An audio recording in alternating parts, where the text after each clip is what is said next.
अस्सलाम वालेकुम ګرانو مینوالو مونږ به داسې لوګو څنګه جوړاو د فیسبوک پروفایل فیچر دپاره د ټیک ټاک دپاره مونږ به داسې لوګو څنګه جوړاو ویډیو سټارټ کوو په ویډیو شروع کېدو نه مخکې که تاسو زموږ په چینل باندې نه وئ زموږ چینل د سره سبسکرایب کړئ په آیکن بټن باندې کلیک وکړئ راځئ ویډیو شروع کوو تاسو به لاړ شئ سلیف ته سلیف چې کله تاسو اوپن کو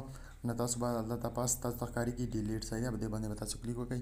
دا به تاسو اوکې ووایئ صحیح ده دا به ختم شي دلته به تاسو راشئ دې آپشن ته صحیح ده په دې باندې تاسو چې کله کلیک وکړو دا تاسو ته ښکارېږي شی باندې تاسو کلیک وکړئ صحیح ده کله چې تاسو په شی باندې کلیک وکړو تاسو به دلته پاس راشئ په دې باندې به کلیک وکړئ دلته به تاسو په سرکل باندې کلیک وکړئ صحیح ده چې کله تاسو سرکل ته راوستل دلته به تاسو کیپیسټي ښکارېږي کیپیسټي به تاسو دغه زیرو کړئ صحیح ده کیپیسټي چې کله تاسو زیرو کړه تاسو ته ښکارېږي سټروک چې کوم دی دغه به تاسو په هغه باندې ودروئ صحیح ده په 10 باندې صحیح ده په 10 باندې تاسو کله ودروئ دا به لږ غوټه کوئ صحیح ده دا به تاسو لږ غوټ کړئ دا صحیح ده چې کله تاسو غوټ کړئ دلته به تاسو راشئ کلر ته دا به تاسو خپله خوښې کلر ورکړئ صحیح ده زه دا کلر ورکوم په دې کلر ورکړو تاسو بیا داسې راشئ دا به دې به ټیک باندې به کلیک وکړئ صحیح ده کله چې تاسو په دې ټیک باندې کلیک وکړو تاسو به داسې وکړئ دلته به راشئ په دې آپشن په دې آپشن چې کله تاسو راغلی دا به تاسو ښکارېږي په دې کلب دا به تاسو کلب کړئ صحیح ده دا به تاسو کلب کوي بیا به تاسو دې ته راشئ کله دې ته راغلی تاسو به دا آپشن وینئ دا د به راشئ دلته تاسو ته ښکارېږي ټیکس په ټیکس باندې به کلیک وکړئ صحیح ده په ټیکس باندې تاسو کله کلیک وکړئ هلته به تاسو خپلې خوښې نام ورکړئ صحیح ده چې کوم نوم د تاسو خوښ یا نوم به ورکړئ صحیح ده زه دغه نوم ورکوم فار ایگزامپل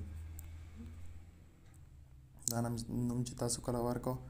دا تاسو لږ غوټ کړئ دلته بیا راوړئ صحیح ده کله ته دلته راوړل دا تاسو هلته راتلی شئ فونټ ور بدلوی شئ کلر ور بدلوی شئ زه دا کلر ورکوم صحیح ده دغه کلر دا کلر مو ور بدل کړه تاسو به دلته راشئ هلته تاسو ته لیکل دي فونټ صحیح ده فونټ باندې کلیک وکړئ فونټ چې کوم فونټ تاسو خوښ وي د فونټ به تاسو سلیکټ کړئ صحیح ده بیا به تاسو اوکې ووایئ چې کله تاسو اوکې وویل هلته به تاسو پرېږدئ تاسو به داسې بیا راشئ ټیکس ته ټیکس ته چې کله تاسو راغلی دا به دلته راوړئ هلته به تاسو بل نوم ورکړئ تاسو صحیح ده هلته به تاسو بل نوم ورکولی شئ پوټري زه پوټري ورکوم صحیح ده دې باندې به تاسو بیا اوکې ووایئ صحیح ده بیا به تاسو دا دلته راوړئ دلته تاسو چې کله راوړل تاسو به دلته راشئ کلر ته چې کله تاسو راغلی دلته به تاسو خپلې خوښې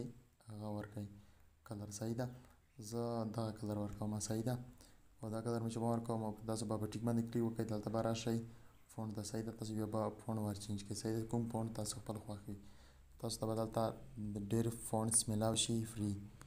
ته به تاسو په دې باندې کلیک وکړئ دلته به تاسو پرېږدئ صحیح ده بیا به تاسو راشئ ټیکس ته کله چې تاسو ټیکس ته راغلی دا به دلته راوړئ بیا به تاسو په ایډیټ باندې کلیک وکړئ کله چې تاسو په ایډیټ باندې کلیک وکړئ تاسو به دلته راشئ دلته تاسو کوم دلته به تاسو راشئ سټیکر ته صحیح ده چې کوم سټیکر تاسو خوښ وي صحیح ده هغه سټیکر تاسو خپله لګولی شئ زه به دا پخه پکې ورکوم صحیح ده دا باندې به تاسو کلیک وکړئ دا به تاسو لږ وټاکئ دلته تاسو راتلی شئ دلته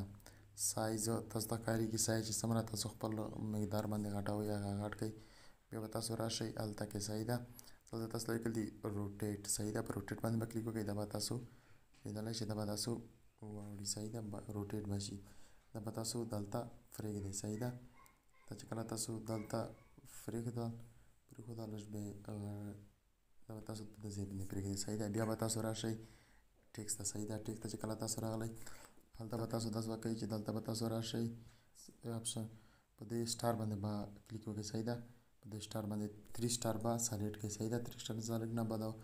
3 سټار چې کله تاسو سلیکټ کړئ دا به تاسو هلته لږ غټ کړئ تاسې به دلته پرېږدئ صحیح ده هلته به تاسو راشئ کلر ته چې کله تاسو راغلی هلته به تاسو خپل کلر ور چینج کړئ صحیح ده زه چې کوم کلر تاسو خوښ وي ما دا کلر خوښ دی صحیح ده په دې باندې به تاسو اوکې هغه باندې به کلیک وکړئ په ټیک باندې صحیح ده کله تاسو په ټیک باندې کلیک وکړو تاسو به راشئ دې آپشن ته صحیح ده دې آپشن چې کله تاسو راغلی هلته تاسو ته لیکل دي ټرانسپرنټ صحیح ده په دې باندې به تاسو کلیک وکړئ دا به تاسو چې کله تاسو به په ټرانسپرنټ باندې کلیک وکړو تاسو به دلته راشئ په دې سیو باندې به کلیک وکړئ صحیح ده سیو از ایمیج سیو ټو ګیرلی په دې باندې به تاسو کلیک وکړو سیو شي صحیح ده ایمیج سیوډ بیک ګراوند ور چینج کوو نو بیک ګراوند څنګه ور چینج کېږي دا به تاسو کلر ته راشئ کلر ته چې کله تاسو راغلی هلته تاسو خپله خوښه بیک ګراوند ور چینج کولی شئ چې کوم بیک ګراوند تاسو خوښ وي چې کله کوم یو بیک ګراوند تاسو سلیکټ کړو خوند یې درکړه نو تاسو به دلته راشئ په دې سیو از ایمیج په دې باندې به کلیک وکړئ صحیح ده دا به سیو شي ایمیج سیوډ تاسو به دلته راشئ ګیرلي ته به مونږ دغه چې کوم ما بیکګراوند ور چینج کړی دی هغه یو دی. دغه بیکګراوند ما نه دی چینج کړی، تاسو کتلی شئ دغه بل بیکګراوند ما چینج دی. ډېر اسانه طریقه دی. که تاسو زموږ په چینل باندې نه وئ زموږ چینل د سره سبسکرایب کړئ، په آیکن بټن باندې کلیک وکړئ. د ویډیو کتلو ډېره مننه. راتلونکي ویډیو دپاره په لوی الله م سپارم. مننه.